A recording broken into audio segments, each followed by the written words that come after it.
Na rubrica Leituras com Pedro Mexia deste mês, falamos de Jaimília Pereira de Almeida e de Dylan Thomas, poeta galês, que tem este livro publicado em Portugal recentemente, chamado Eu Vi o Tempo Assassinar-me, uma antologia, com tradução de Frederico Pedreira.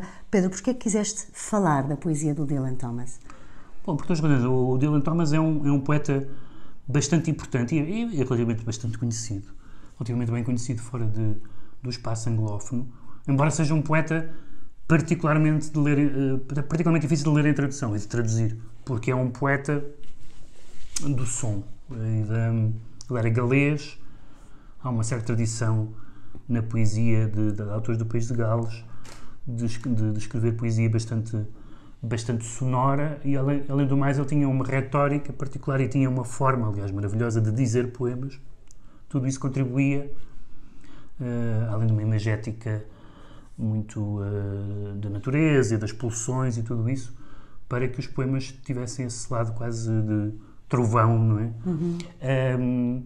E que, aliás, fez com que ele tivesse muito sucesso, incluindo sucesso de público. Portanto, claro, ele fazia nos Estados Unidos ele fazia turnés e, aliás, morreu na sequência de uma dessas turnés, porque eram todas bem bebidas. Enfim, ele tinha um problema com álcool? Sério com álcool, que o matou antes dos 40 anos.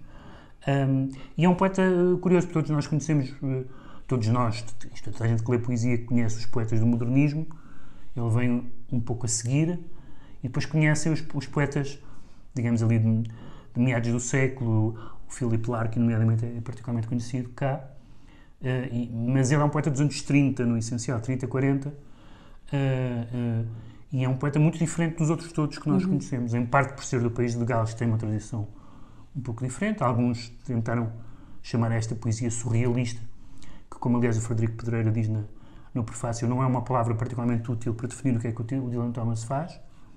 É uma obra muito curta, claramente muito trabalhada. Poemas destes não saem numa primeira versão, portanto, nesse sentido nunca podia ser escrita automática, mas é o poema, é a poesia na sua forma retórica das mais fortes do século XX, porque o século XX foi, digamos, diminuindo o lado retórico e o lado esmagador, até porque foi diminuindo, quer dizer, nos últimos anos voltou a entrar por outra porta, mas foi diminuindo o hábito de ler poemas em voz alta.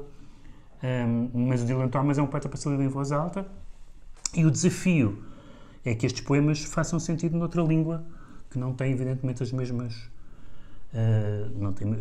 sons, mas tem as mesmas possibilidades, tem as mesmas aliterações, repetições, assonâncias, etc. E eu acho que o Frederico Pedreira faz isso tão bem quanto é possível fazer numa língua de chegada completamente diferente.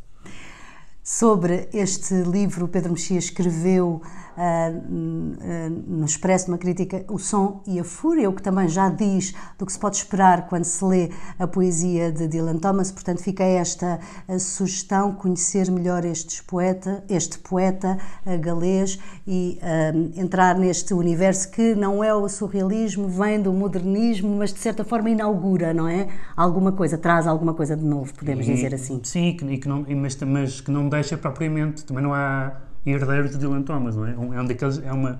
Nesse sentido é um poeta romântico, porque é uma voz totalmente individual, que tem a ver com o local de nascimento, com a biografia dele, com a voz dele, em todos os sentidos da palavra, e portanto não há poetas parecidos com o Dylan Thomas.